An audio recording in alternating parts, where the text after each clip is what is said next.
Welcome to two pretentious 17-year-olds discussing philosophy. I saw this clip up from Alex O'Connor with, I forget what his name is. Like, some executive guy, British advertising executive. I think it was like Rory McSutherland or something, I don't know. Yo, who the hell? And he was talking about how podcasting is the ultimate form of philosophy. Because it's like, that's what Plato was trying to do with the dialogues. And it's weird. It's almost like there's a section of podcasts that's like so capitalized.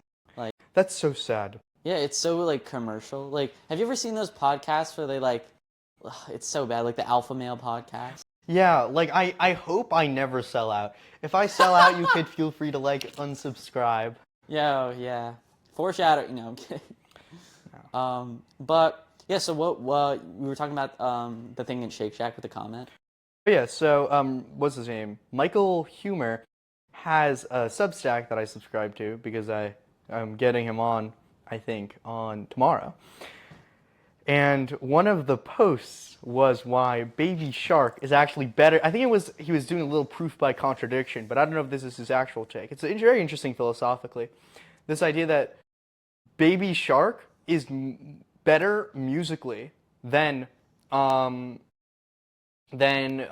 Moonlight Sonata. Because if you define like what is good music, it's music that people derive aesthetic pleasure from. And the more people derive aesthetic pleasure from a piece of music, the more, the better the song is. And we can only judge a song with respect to its purpose, right?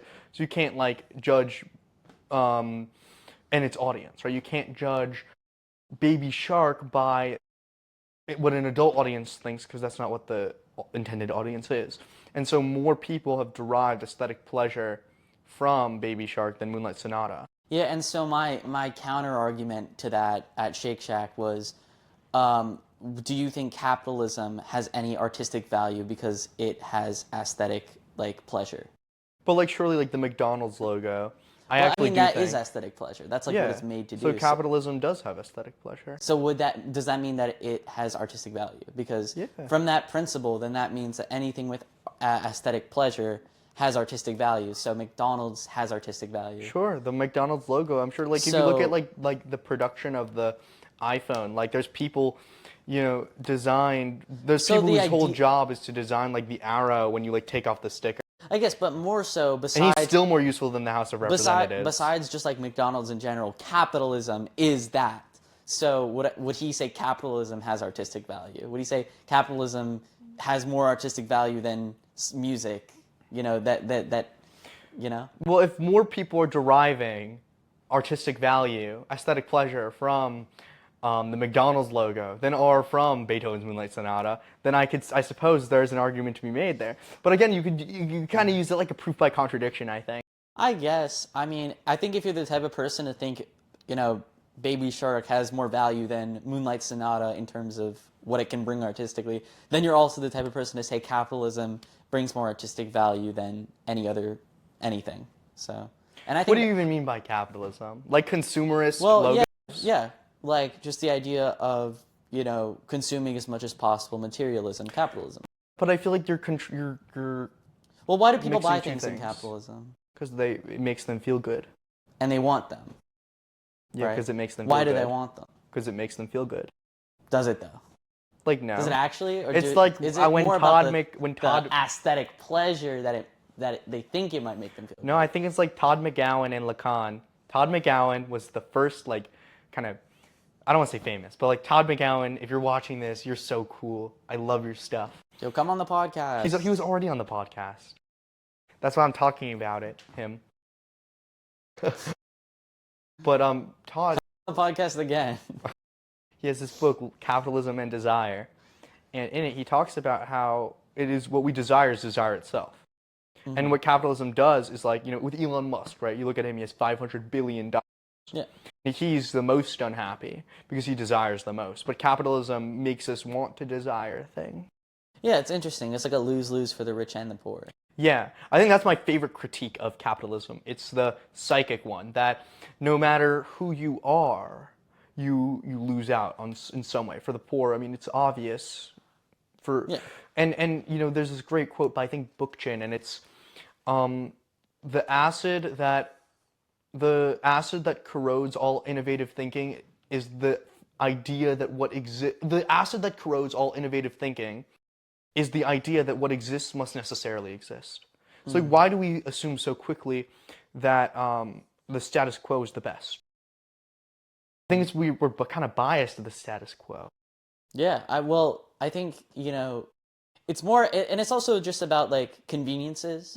I've talked about this like with you many times, just the idea of like how our society is built to have conveniences because, the conversations we have about philosophy all the time, where you have to think constantly, it's just so, people, who are living paycheck to paycheck, or people who have to, spend time in their lives to live or survive, don't have time to think about, whether what they're working for is actually desirable or, things like that. So that's why in society we built like these conveniences.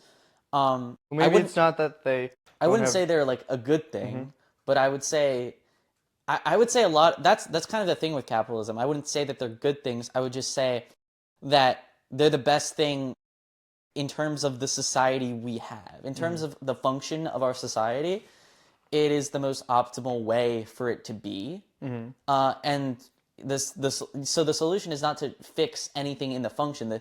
The solution is to make a new function. And that's so hard, especially after especially when I read The Stranger with you, and I was, that whole light metaphor. I don't know if it's like a real thing, but I have this thing with The Stranger where I read the first 10 pages, and when he's in the hospital and he's talking about this light, I don't remember the main character's name, but he talks about how there's like no dimmer switch on the light, how it's Merceau. only light and dark, right? Merceau. Or Mersal, I don't know. I don't know.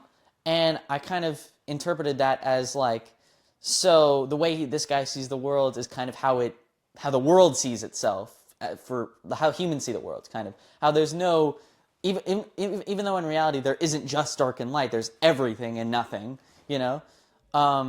but that's kind of how we've run our society. There's either this, there's this. There's left or right. There's up or down. There's dark or light. But I think that's not the fault. I don't think it's a matter of like two things.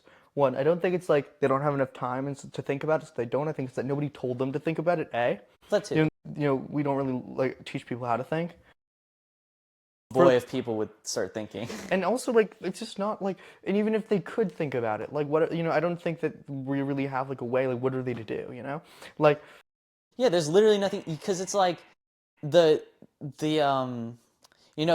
phone, the way we've built the phone and all the apps and the way that it's structured, and phone being like our society, literally in the way that the wires connect, it's made in the most optimal way for the function that we live in. Yeah. It's like ChatGPT. Like there's a study from MIT.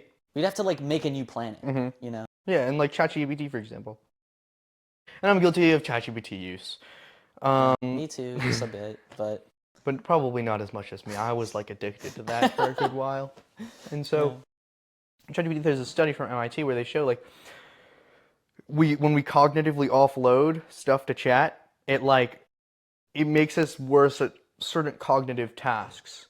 And that's just like and I mean this has existed with previous technologies like GPS, right? But like just like how GPS makes you worse at navigating, ChatGPT makes you worse at thinking. yeah. And so, it's not something that's like, oh, you're like broken, right? I don't mean to sound like ChatGPT, but it's an easily fixable thing. Just don't use ChatGPT. I mean, most of us went a good bit without it. So I've said this a couple times. I think ChatGPT is like, it's the point where we stop inventing inventions and we start inventing inventors to make our inventions, really. And that's why this is so fundamentally different than anything we've done, because we're not inventing things for ourselves. We're inventing things to invent things for ourselves at this point. And, that just is so fundamentally different from everything that we've created before on Earth, where everything is so much more, it has so less capability. I do think that like it will eventually. My take is that there's probably some like scaling law to intelligence where you get diminishing returns. Like so, like even if it's like you add like a billion more, whatever. Like you're just gonna get diminishing. If you look at like the intelligent people on Earth, right? There's sort of like a logarithmic effect where it's like after a certain point, like there's not really a big difference between say like Terence Tao, I think, and like Paul Erdős in terms of the raw, like problem solving ability, right? I think, or like if you give like two great musicians, there's probably not a great difference in their raw problem solving ability. What makes them different? It's their perspective, their creativity. It's like in writing, right? You have Layers. their The layers, human right? layers. In writing, like there's one part is like your mechanics, right? Can you do grammar? Can you make sentences sound okay? But then what makes you choose between one writer and another? It's the voice. Yeah, so this is something I also was talking about like earlier about the idea of like observation and interpretation, right? Yeah. And just like how that's kind of what everything is. Like either something is an observation or something is an interpretation on the observation in every single field of anything all the time. And this is something you've said before where I'm pretty sure you said this where the difference between fields of anything is the questions you ask. Yeah. Right? That's something I think about. Like the difference between anthropology and sociology is, I mean, there's a lot of overlap, but like there are certain questions. I would say that sociology is probably a subfield of Like, give anthropology. me questions of those. Like anthropology is like, what does it mean to be human?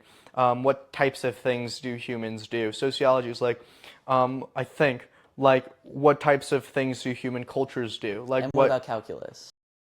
What questions are we like answering in calculus? how fast does something change? How fast does this accumulation change? What happens if you sum infinitely many things of these? If you want to talk, like, I think in math it's much more clear cut. And it's the same thing with music. Like when I'm writing a song, I think the question I ask is how do I take this idea and translate it through pitches and lyrics? That's really the question. And I think something that's really cool is like if you think of this like structure of like the tree of knowledge, right? And like everything is connected. It's connected from the question mark. Yeah, You know, like it's all everything, connected from but the like question what's I think is so cool is questions that can connect like different fields of knowledge. Like even in math, like if you look at something like there's something called the geometric Langlands conjecture, and it connects like these two objects in a very interesting way. And It's literally a fractal of questions. yeah, like that's what the tree It's a of knowledge is. fractal of questions, yeah. It's like I just think it's so cool though that to see how to get from one point to the next. Yeah, because you could go as far away from as possible from the other question, but you could also go like in a completely different way, all the way to a question that's to a question from exactly from calculus. Yeah. And it's the same thing with solving a math problem. Like, okay, sure. You know that this is the problem and you know that this is the solution. That is the most boring part of math. The interesting part is like, how do you, if you think of like these 2 points on a piece of paper, most people think that there's only one way to get from point A to point B. There are infinitely many ways to get from point A to point B. Yeah. And in fact, there's this problem where it's basically, the way that the aphorism people use is, let's say a drunk man leaves his house, the probability he returns is 1 at any point. If a drunk bird leaves its nest, the probability that it returns to its nest is 0. So what that means is you have a number line, right? And like a guy starts at the origin and he starts moving one step like randomly, like one step to the right or one step to the left at random, like 50-50 shot. Okay. The probability it goes back to the origin is eventually is 1, is 100%. If you do for infinitely many time, right? Infinite time. If you have a bird in the coordinate plane, and it starts at the origin, and it goes in a random direction with equal probability, the probability it ever returns back to the origin is 0. Yeah, wow. That's So crazy. it's like, how do you prove that? I don't even know where I was going with that, Loki. I just think it's a cool fact. How do you talk to women? Is this really what we're going to talk about? Yeah. I don't know, man. What does that even mean? Like, I feel like I'm just so bad at flirting with people. I feel like you would know. Is this what we're going to talk about on the podcast? Yeah, sure. Well, okay. I don't know, I'm just testing you. I actually already know. Because bro knows everything. Yep. I promise. What do you think about that? What do you think about people? What do you think about It's so interesting that phrase, how do you talk to women? Like, because obviously I've spoken to women before, but that's not what I mean. Yeah. But it's so interesting that like when we say like, oh, like Alice and Bob are talking. there is something I want that brings up the idea of words. Like, do you ever just think about words? You know, etymology nerd on like the etymology nerd. The guy I met, like the TikToker, he makes like linguistics videos, like etymology. He just like describes word, like No, this like is he what talks apple about means. like Or where like they come from. Like for example, chat is the first fourth person pronoun. Like, what's does that up, mean? chat? Because you're talking to like an Oh. invisible like audience of people. Like, Wait, that's actually really cool. I never Yeah. thought about that. and but I think is guys a fourth person pronoun? Like, if I say like, I was once talking to someone, and he was like, Like them, kind of? no, he was like, guys, like, are we serious right now? When he was talking to just me.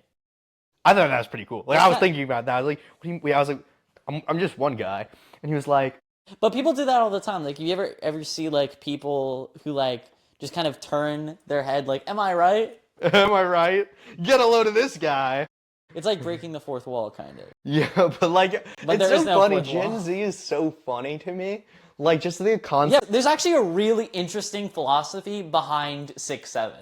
And I will stand behind this Okay. like fully. Like, I think even though 6-7 is such a meme and so stupid and really dumb, it's so interesting to me that people nowadays find like so much pleasure out of meaningless things, but because it's in its meaningless that it's funny. It's like absurd humor, right? Yeah, that's what it is.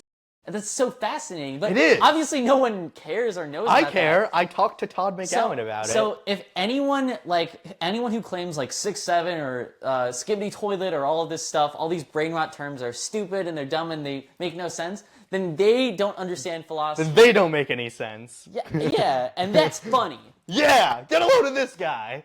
He makes no sense and he's hilarious. Yeah. That's what we invent as Gen Z people. We invented absurd humor. That's like, bro, I'm locked in. like millennials had edgy humor. The 80s had like No. racist humor. and our generation has absurd humor. The 80s had racist humor. I think. I don't know. I don't know. I'm not from the 80s. Okay. I don't know. There's a lot to unpack here. No, I mean like there's this meme format and it's like boomers, I hate my wife. Millennials, I hate my life. Gen Z, I love beans. You have to like show the meme to understand how I feel funny like it is. these 80s, like, I don't know. I feel like 80s humor is kind of like work humor, like working hard or hardly working. Boss made $1, I made a dime. That's why I poop on company time. I hate corporations. I really hope I can make this my full-time Wait, let's talk job. about corporations. No! Oh. We can talk about corporations. Okay, what do you think about the idea of a corporation? It's kind of like a person. It's like a person? Yeah, Why? because it's like a legal entity. Like the law treats a corporation like a person. And you know also, this is what I want to talk about. I'm going to talk about Michael Huemer, because this is like something that he talks about in his book, Problems and what's it called? Like Problems in like Political Philosophy, or Problems of, I don't even know what it's called. It doesn't matter. It's just really not relevant for the story. Okay. And he talks about how we often treat the state like a person. Like if the state, okay, like if I started a charity, right, to give money to poor people, and I was like, shit, man, this charity's not getting enough money. So I'm gonna rob a bank. Or no, I'm gonna hold you at gun. I'm gonna threaten you. I'm gonna put you in a cage if you don't donate money to my charity. Okay. That would be extortion, right? That'd be extortion. But when the state does it, it's called prison. And so that just feels so weird. And when the state murders someone, because it is people in the state that are murdering people, and Japanese internment camps and ICE and whatever. I mean, that was a long time ago, the Japanese internment camps, but you get what I'm saying, like, just like all the examples of the United States government killing people, black people during the Reagan administration, whatever. That's just like, oh, whoopsie, the U.S. government just made an uh-oh. But if I kill someone, it's like, dude, you can't do that. I mean, obviously I don't want to kill anyone, and but like, that's because the truth is, I think things that don't affect people on a day-to-day basis are so like they don't exist. Like if I don't see someone murdered in front of me, that's so much bigger of a deal. Like that's so much less of a deal. If someone gets murdered in like Washington, in like Washington D.C., you know, as opposed to someone getting murdered right in front of me, or just a random person getting murdered right in front of me, intrinsically that's such a different thing to me, even though it shouldn't be. You know, and that's kind of like the government in a way. Like, just because we don't see all the atrocities, and it doesn't make them better or more right in any way, but it's more of a convenience thing for, you know, and it goes back to the convenience thing. And also goes back to the idea that we're like biased to the status quo. Like people don't want change. I think in a lot of ways people don't want change. It's like kind of, especially the people who are comfortable. They don't want to rock the boat. It's that idea of like, we have something good here, why should we change anything? Yeah, it's like it's good. It's not perfect, but it's good. In AI, there's this thing called gradient descent, and it's like you have like a curve, right? Or just like any like, you know, math, right? You have like a curve, right? And the curve may have like bumps, right? So like maximums, but like there may be like a smaller bump, like a smaller maximum here, and a bigger maximum here. So let's say we have a curve that represents like uncertainty, right? We want to minimize uncertainty, and so there's valleys of uncertainty. In some places, you may think like, oh, I have the smallest possible uncertainty here, but maybe if you just went a little bit to the right, you would realize, oh, there's a much more uncertain spot like way further to the right. And so there's this problem in AI where it's like you're trying to minimize, let's say, an uncertainty curve, and I'm oversimplifying a little bit. How do you, like, you know, how do you know when to stop? When it's like, okay, this is good enough, versus keep searching, and then maybe you'll get like some marginal like return. You know, it's interesting you say that. It's kind of a similar thing with music, right? Where, you know, the capital on music is to make music that's not, you know, that's not uncertain. Music that you can, I mean, that it's uncertain, but in a way, in a good way. Like it resolves in a nice, coherent way, or in the right way, or whatever that means. But it's interesting. I always have this argument with my parents about music and about singing in general, because they say to me like, oh, anyone can learn how to play the guitar, anyone can learn how to play the trumpet, but singing is different somehow. And you know, like my parents bring this up to me where like, if they tried to become a singer right now, they don't think they would be able to. I wouldn't be able to become a singer. And it's like, I've thought about this like for a long time, and I've always thought like, I think there's definitely an area of talent to things, right? And the thing is, I understand, like, I mean, I would say I have a bit of natural talent, but like, if you look at like me in comparison to like, you know, really talented musicians and artists and individuals, I really am not like the most talented or even close to one of the most talented, like naturally talented artists, you know, at all. And you're like a local maximum, not like a global maximum. Yeah, and so the thing, right? The thing that I found is like people like the Beatles, right, or people like Pink Floyd. Like if you listen to their music, like Paul McCartney is great. I mean, he's just a revolutionary, right? But people don't listen to his songs and say like, dude, this guy is like the best singer I've ever heard. You know, or, dude, this guy is like the best guitarist I've ever heard in my life. You know, they say that song is the best song I've ever heard in my life. And the way that the Beatles or people like Pink Floyd or whatever, the way that they learn how to write like that is not by using their, I mean, it is kind of by using their talent, but it's more so by, and the way I described this to my parents was like they're like these squares, right? There's this giant square, right? Like right underneath my feet, like this. And there's so many talented musicians who can, who divide, like there's a divide in the square. And this square is certainty, and this square is uncertainty. And so there's a lot of musicians who only stay in this box of certainty, right? They stay in this box of things that are coherent and correct. People like Michael Jackson, people, Van Halen somewhat in a way, people, you know, like, Bach's classics or Mozart's classics, right? Or just in a certain sense, some bebop or blues players, they stay in this circle, and it works for them because in this circle they are extremely talented. Michael Jackson stays in this circle, and he doesn't need to move to the circle of uncertainty, right? But someone like John Lennon or someone like Paul McCartney, who don't have like, they don't sing like an angel down from heaven, right? They can step into this box and they can say, let me dip my toe into this box and see how I feel uncertainly. And they write music like that. They write music where they dip their feet in it. And that's what makes musicians like Paul McCartney and John Lennon so special, is they can dip their entire body into uncertainty and be phenomenal. That's what makes them great. That's what makes them geniuses. That's what makes them revolutionaries. And it's different than Michael Jackson. Michael Jackson's a revolutionary because he found, the convenience, right? And that was genius that he in this area, right?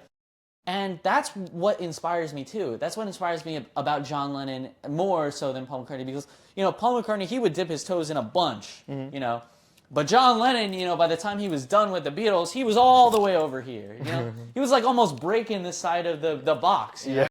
But he made music sound so beautiful.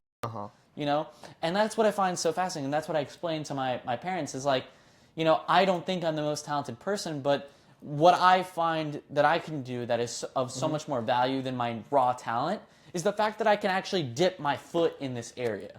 That I can put my foot in uncertainty and, ride it. Yeah, it's kind of like what we were saying before about okay, I will agree with your parents that to be a singer, period, you can't have for me, I can't yell without my vocal cords getting without losing my voice for a day. And so it's there is a bit of kind of a bar you need to meet, right? I would say at bare minimum, I couldn't become a singer just because it's just not in the cards. But what defines good? I mean, if there's something that your voice can do that no other voice can do, that no one's done, maybe that's worth It's wow. kind of I have a similar conversation with my parents about writing and this stuff that I do here, which is I'm obviously understand okay, with my parents say nobody could write the stuff that you do, and nobody could I wouldn't, and then that's true tautologically almost, it's true. Nobody could write the stuff that I do because I'm the only person that has my brain. And if somebody did write the stuff that I wrote, that'd be plagiarism. In a literal way it's true, but in the convenient way that they're speaking. In the way they're speaking, and then they say I could never become a writer, I could never write the stuff that you do just because I don't think the way you do. And yeah, I mean but what she was really saying was that there's an amount of natural talent that's if you don't have that natural talent, and I didn't want to agree with her for a long time. I didn't want to agree with her because that's really sad to me. I want it to be true that everybody can be a good writer, and I think to some extent everybody can, right? Everybody can acquire, because everybody has acquired a unique mindset, and it's just a matter of learning to articulate it. That being said, though, I can't hold a note for a long period of time, for 5 seconds. You can. I don't know. Maybe. I heard you do it, but okay. When? When you were in chorus. Maybe I can then. Yeah. You did chorus freshman year. It wasn't that bad actually. You just needed to learn. So I guess with music, maybe there's a similar thing with writing. There's the mechanics, grammar and whatever, and maybe if you can't even learn the grammar, then there's no way you could. Well, no, I disagree. I think that's such a cop-out, to say... No, that's what I'm saying. There are some people who, not that they won't learn the grammar, they can't learn the grammar. Just because they're, it is, it's almost like... It's a very small percentage of people, yeah. It's very small. You need to know how to speak the language of English, the rules of English, to be able to, form thoughts like we do on this podcast. But I also think there's value. I would totally read a Substack of somebody with, Down syndrome. Or somebody who has some cognitive, to see how, just to see the thing that to me that sounds so interesting. So I think what may be the most boring is somebody who is very normal. Yeah. So maybe what it is that I don't know. Well, I think I don't want to admit that you need. I hate the. I don't think that's true. I think. It's all dependent on how much a person is willing to actually, put into the thing they do. And, I know that's something people say all the time, and it's oh yeah, people say all the time that if you really work for it, you'll get it, but I worked for it and I didn't get it. And the thing I say to that is, no, you didn't, because if you did, then you would have gotten it. If you had the mindset of like, I really wanted to do this thing, if I really, really wanted to do it, like I genuinely wanted to do it, then you would never say to yourself, I didn't do it. You would say to yourself, I'm still doing it. Like I'm still going to do it. Like I just haven't done it yet, you know? But I think that like you could work your whole life for something and just die, like not doing it, you know? It's kind of like, you know what this reminded me? It's like, have you seen the movie Whiplash? No, but I do think that that's like, I think it's a little insensitive though, is it not? Like to say like, oh, you didn't really work for it, because like, yeah, they did work for it, but then they decided like, it's kind of like sunk lost fallacy, and like you know the meme of like the guy like mining for diamonds and then the guy like about to mine like it's like that, I think, and it's like you don't know which one you are.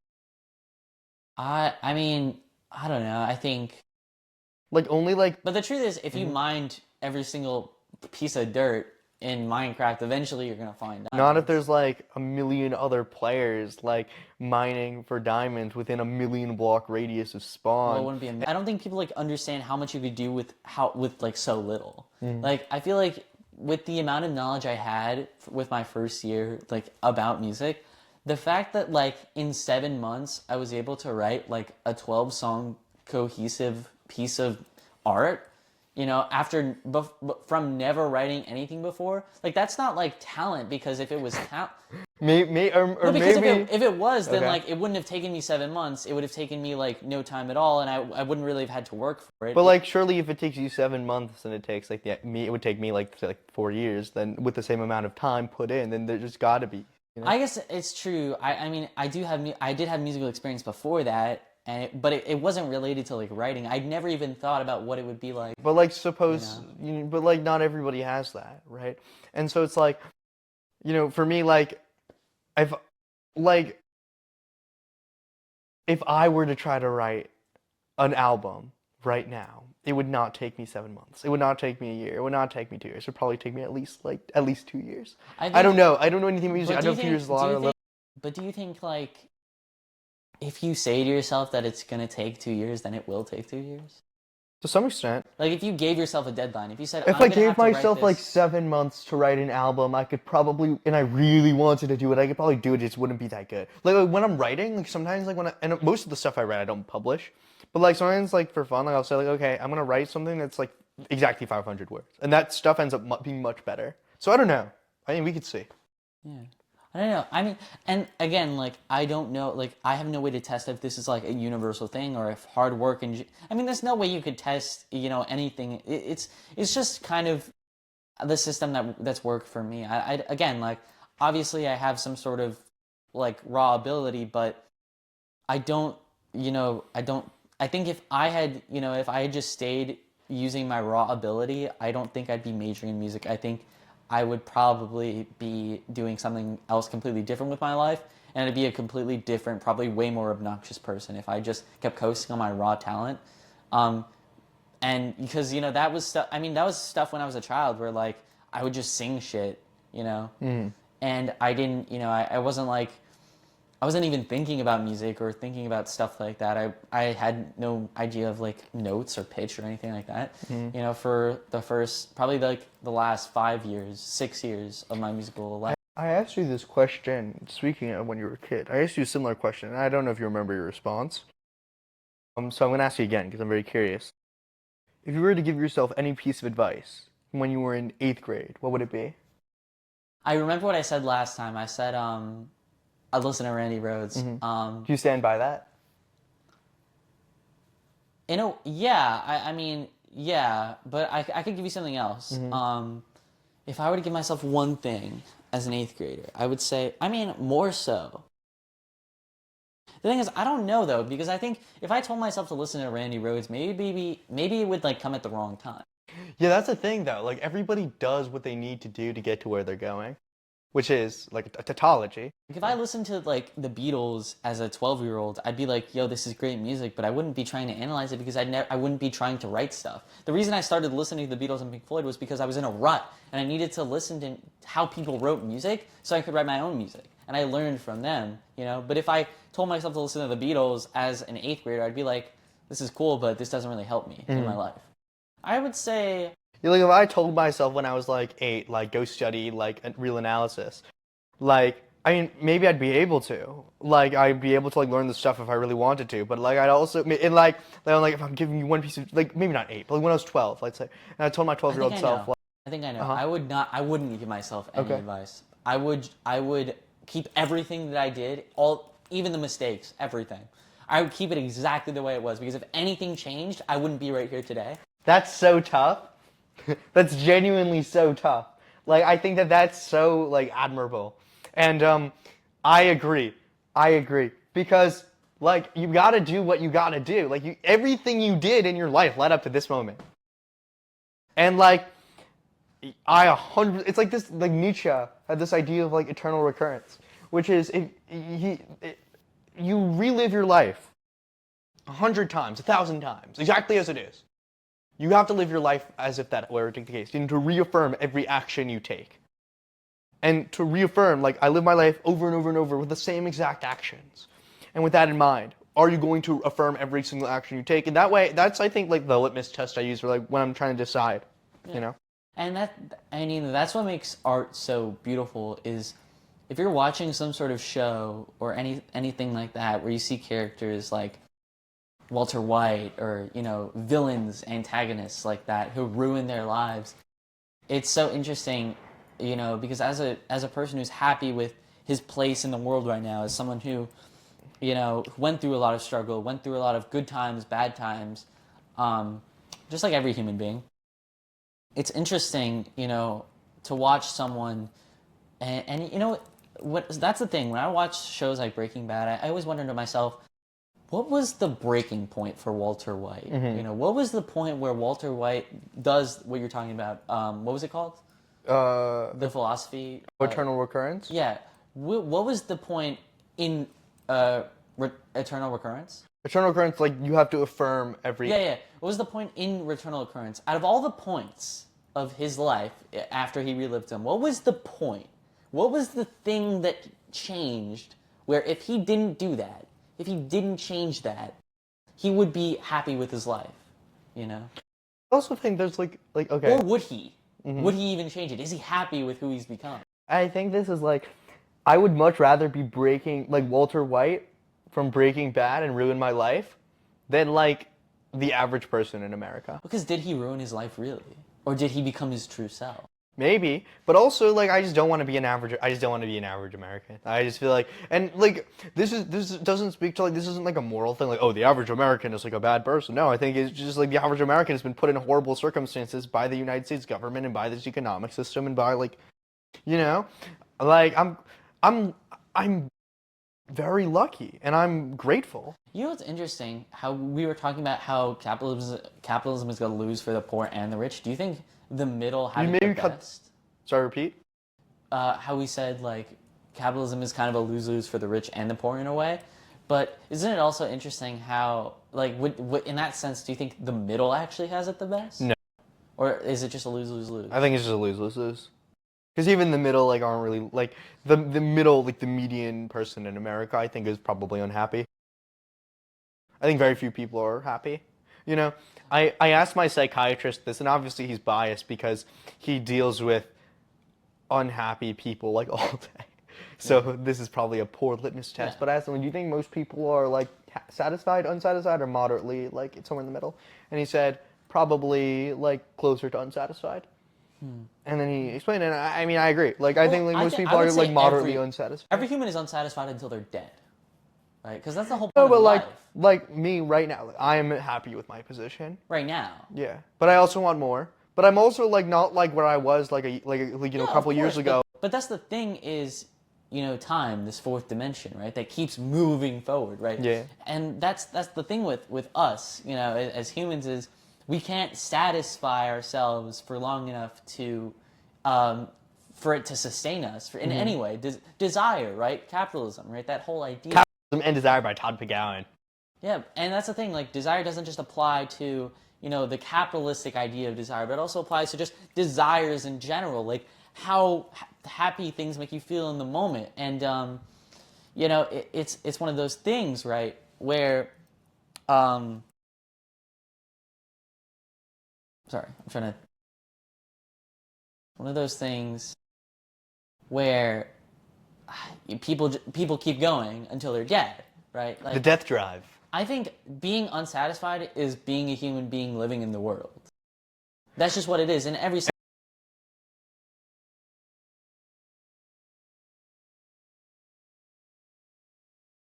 to do with like capitalism or about the U.S. government. It really has more so to do with human nature, and in the sense of like when I eat an apple in the from a tree and I eat it and I enjoy it, I think, do I think I want another apple or do I think I'm done for the day? Mm-hmm. And then when I wake up tomorrow, am I going to think I want an apple again? When am I going to want the apple again? How long before years am I going to wait 10 years and live a whole other life and then say to myself, I want an apple again? I like apples. And it's kind of interesting, and yeah, No, I think you're right. Like, I think you would really like that book, Capitalism and Desire by Todd McGowan. I think you really like Lacan. That was like, I think because you're basically like you're putting it like perfectly. I think you're so right. Desire is part of like what makes us human. And if you look at like the Buddhists, like they're trying to like eliminate desire from their lives, but also their goal is to reach this point of like the only things that exist are like your like bodily desires. Yeah. Do you think and like I think that's like boring. But I think it's kind of interesting. Like, do you think Buddhism, like in the sense of trying to erase all desire from the human spirit, is almost kind of ascending human nature? Or I don't know if it's ascending. I think it's just different. And like personally, I wouldn't want to live like that. Why? Because to some extent, I desire itself. Like discovery. Yeah, I like understanding. Yeah, I like to desire for things, and there's a part of me that likes to suffer. Why? Because there's something kind of beautiful about it. There's something kind of pleasurable about it. I realized something. This is kind of a bit off topic, but when we were talking about like school and education in the last podcast, I kind of had this realization, like where we were talking about how school is like an industrial, camp basically. Yeah. I was thinking like, but it literally is. Like it's literally telling you what the right things to do are. That's literally what school is. School is kind of telling you what the rules of everything are in the world. Although I don't think that I think that ideally it shouldn't be, and I think in a lot like in our school, I think our school is better than like most, and we're lucky, I think, because like, and it's sad that, and I think we should do something. Like, I think the bio of these YouTube channels, I just want to get people thinking. And I think that's true. That's what I'm trying to do. Yeah. Like, I think that it's very sad that people don't know how to think, and it's not their fault. It's like, it's also terrible that people try to like downplay the idea of thinking or try to make it seem like thinking is this idea that's going to lead us, to become terrorists or like revolutionaries. Like if we start thinking about things, we're going to go crazy and destroy America. I feel like that's kind of what, a lot of people kind of think about. Is like a lot of people in America, I don't know if that's true. I would say like a lot of people in America have this idea, it's kind of like that thing we were talking about where like, if, where we are is good, and it's especially people in power. Well, I do think there's people who, because it's very uncomfortable to change your beliefs. And so I don't know if it's conscious, but there's a lot of people who just don't want to think deeply because it's difficult. It's scary, and it can be emotionally unsettling constantly having your beliefs changing and shattering, and like your sense of identity, like realizing, like what even is, who even am I? That's a very scary thing to deal with. Yeah. And there's nothing, I don't think there's any, I think it's a reasonable take to be like, I just don't want to think. I think it's kind of sad. I think that like, it would be better if more people did think, but I think that if you really thought about thinking, then you would think that like I should think. And to clarify, I think this is interesting. The way we're talking about the word think is so interesting to me because obviously when we talk about thinking, we're not just talking about like, the way we're thinking right now to formulate sentences. That's kind of a more menial idea about thinking. When we talk about thinking, we're talking about questioning things philosophically, really. Is what we mean when we say think, right? Yeah. We're not saying like, to pass a law or to place someone under arrest. But I do think that like I agree. It's like a capital T thinking. Like it's a proper noun. We're not using it. We just like you use the word conveniences in a very particular way. Like kind of Like people who have in the sense of like not everyone who takes like AP classes is thinking in the way we're thinking. And do you know what I mean? I do. That sounded very pretentious, fitting the title of the podcast. Although maybe I could call it something else because I don't actually think that I'm better than anyone. No, I think it's just an ironic title. I think it's pretty funny though, yeah. Because like I'm sure it's very easy to like look at like people thinking and be like, oh damn, they're pretentious. They think they're better than me. No, that's kind of the irony of the title. That's what's interesting is like people are going to take what we say and think that we think things about other people when this conversation has nothing to do with other people. It just has everything to do with thinking. We're not thinking Although about other people. before we were talking about other people, we were talking about the average American, and like I think it's like to your point about like thinking being like a very like a technical term kind of that we're using, it's kind of like jargon almost. I think that like even if you don't have the philosophical framework of like questioning things, if just being like okay, should I break up with my girlfriend? Like, and then weighing the pros and cons and being like, well, I don't know. And just sitting in that uncertainty or just thinking about it and thinking about it, that is capital T thinking, even if it's not using the philosophical framework. So I think by thinking, what do we mean? I don't know. Yeah, maybe it's just thinking? I was thinking in the way that like that's not thinking. Like I was thinking. Yeah. I was kind of saying it more in the way where like, enlightenment sort of thinking, in that idea of like. No, you're right. Just I guess more. I don't want to say in a revolutionary way, but in like in a way where like just because people say things are right doesn't mean they're right. Yeah, I guess it's like questioning everything, and like maybe it's like questioning the right way. Yeah, and like to some extent, I think even people who say like I don't like philosophy because it's useless, they're making a philosophical statement that they've thought about. I mean, maybe not thought about like enough. Maybe it's a somewhat unexamined position, like pragmatism. Things only have utility if they are useful to me. Yeah, which is also just a very common American belief. I think it's that's another trait of human nature is pragmatism. I don't know if pragmatism is human nature. Like, why do we send people to the moon? Like I think it's cool. Like, I think it's a good thing. But like, I don't think it's pragmatic. I think it's just like, even though there were more pragmatic. We've got more of these conveniences. That reminds me of, that's just like the whole madness gene, right? Mm-hmm. That idea of like, why did humans build boats to sail around the world and explore when they might have had it could have led to them dying. You know? Why do they do that? It's madness, right? We're a little bit cuckoo. Got a couple of screws loose. That's interesting. So, yeah, I mean, it's so funny how. We need to make a Dennis dictionary.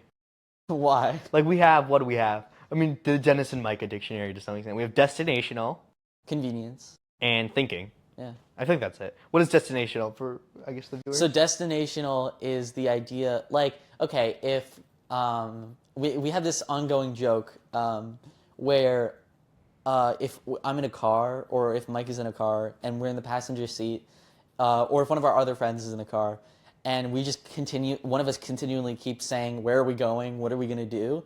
We just say, you're so destinational, man. Yeah, like it's about the journey. It's not about the destination. And, because it's so funny because it's such an ironic thing, but it really is just the core of life.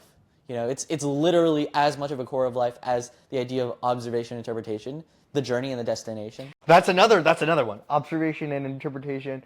Although I do think that we don't use those words as technically as because I feel like we've just happened upon them. Yeah.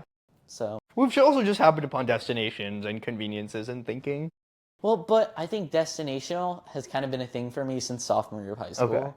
Okay. It just kind of was more of a personal thing. Mm-hmm. And then when, we later reconnected earlier last year, I brought it into the word pool. Yeah. It's interesting. We have a vocabulary and it's so interesting how jargon gets made. That is how jargon gets made. when you're talking about things and you need to talk about a very specific idea, then the English language doesn't have a word for it. You make your own. It's a function. F of X. Yeah. It's cool. I know math, guys. I don't. I'm really bad at it.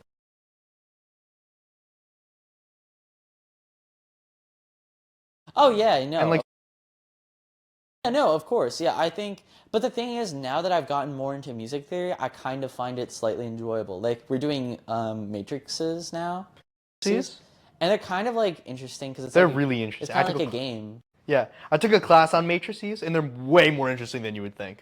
Yeah, it's kind of fun. Like you just have to figure out how to win the game. Oh, like with reduced row echelon form? It's like, remember when you were asking me, like, is there any sort of music theory equivalent to trying to solve an equation? And it's kind of like if you're writing a song and there's a chord you're missing and you're trying to find the missing chord in the verse, right? Like or something like that. And you know those are numbers. Like you're finding the right numbers to fit the song, and it's like matrices. Like you have to find the right numbers to add the right row operation. Add and multiply, and then add to equal the rows until you get the right No, you would numbers. love linear algebra. Like, I wish you... I don't know. I feel like I'm going to learn music theory. You should. I'm going to take a music theory class, but like I really hope you take a linear algebra class or some proof-based class. I mean, maybe they don't offer that at Berkeley. If I, for any reason, decide to get like a doctorate in music, then I would. Okay. I don't know why I would, but...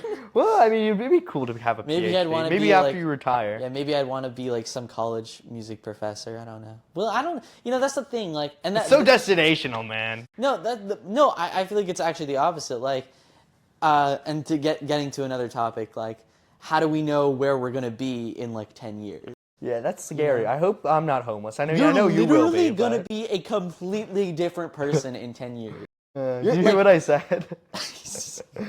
Like the you that you are right now is gonna be gone. Yeah, I do think I'm like literally like ontologically different than the me I was at 5 years old. I think they're like not the same thing. Nope, not at all. That's frightening. I will be obliterated from existence slowly. But do you think every new day you're kind of obliterated from the last? Like you're the I don't you know, from like, yesterday? Because like, okay. Does the you from yesterday exist? Yo, wait, that's actually crazy. Does the you from yesterday actually We exist? can make that the title. Is he a memory? We can make that the title. Does the you from yesterday exist? Because if we can't time, you know, and this kind of goes back to like how we can't time travel into the past. When were we weren't talking about that. I feel like we've just talked about it at some point. Like, no, we did. Oh, I'm sure we have. Yeah, like, but I was asking about time travel, and like, I kind of knew this, but like, you were telling me how it's like literally impossible to time travel I into think the it's past. impossible, but maybe, I don't know, maybe I'll email Scott Aronson, because, like, I'm sure, like, because it depends on the interpretation, I think, of quantum mechanics. If you use the many worlds interpretation, maybe it's possible. I don't know. It would be a different world. It'd be a different world. So in that sense, I think I'm literally just pulling that out of my ass. I always kind of just thought it was impossible because there literally isn't a past. Like whenever things happen in the past, they don't exist anymore. They kind of just are always the present. Yeah, and like and like it's kind of like this idea of like cause and effect also. Like the me from 5 seconds ago, does he exist? I don't know. I don't know. That's so scary. Like I mean I don't know. People think I'm weird for like getting emotional about like these like ideas and like thinking, and it's like, you're the weird one. You're weird, not me. You tell him, Micah. I will, because like how does that not scare you? Yeah, it's kind of like a version of you is, well, like infinitely many versions of you are dead and alive. Right you know those trolley problem memes where it's like somebody, like you have like countably infinitely many, so like the amount of people will, as there are natural numbers on the train tracks, then you have as many people as there are real numbers on the train tracks. Either way, you're killing infinitely many people. Do you kill countably infinitely many people or uncountably many infinitely people? You know, it's deeper than the train problem. They don't even need to be on the train. Like, if they're standing by the train as time goes by, them from 5 seconds into the past is dead. The 5 seconds that pass is 5 dead seconds. And like, if we use that, like every single moment is a version of yourself, I would say there's uncountably many infinitely many versions of yourself that are alive and dead. Like there are more versions of you than there are natural numbers. Because like natural numbers Yeah, time is its own it's like its own infinity. Time is Yeah. its own. That's so interesting. Because there's more versions of yourself that exist between this second and this second than there are natural numbers, since there's infinitely many. Yo, that's actually trippy. Yeah, That's it's pretty cool. What? That's like too much to think about. Like, Yeah. yeah, literally. And there's a bigger infinity than that. That like hurts my brain to think about. Yeah. That's crazy. I think we should stop here, or do you want to keep going? How long has it been? An hour and 2 minutes? Are we cool with an hour and 2 minutes? I'm cool with that. Okay, I mean, how do we want to end off the podcast? Bye. Bye.